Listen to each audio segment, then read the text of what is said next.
Gulf రీజియన్లోని America సైనిక స్థావరాలపై భద్రతా నీలి నీడలు కమ్ముకుంటున్నాయా?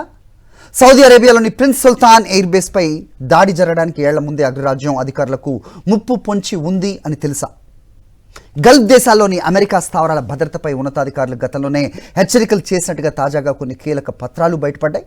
దీనికి సంబంధించిన పూర్తి వివరాలు ఒకసారి చూద్దాం.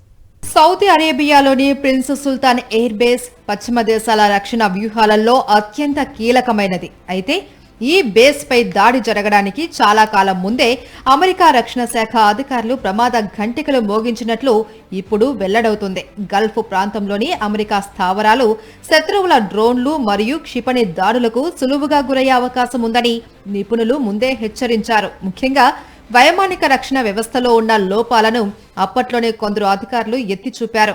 క్షేత్రస్థాయిలో ఉన్న భద్రతా ఏర్పాట్లు ఆధునిక సాంకేతికతతో కూడిన దాడులను అడ్డుకోవడానికి సరిపోవు అని వారు స్పష్టం చేశారు.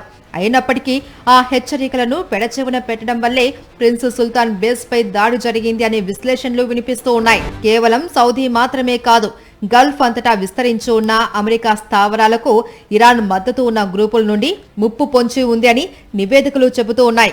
ఈ పాత హెచ్చరికలు ఇప్పుడు బయటకు రావడంతో అగ్రరాజ్యం తన రక్షణ వ్యూహాలను పునః సమీక్షించుకోవాల్సిన అవసరం ఉంది అని అంతర్జాతీయ రక్షణ నిపుణులు అభిప్రాయపడుతున్నారు.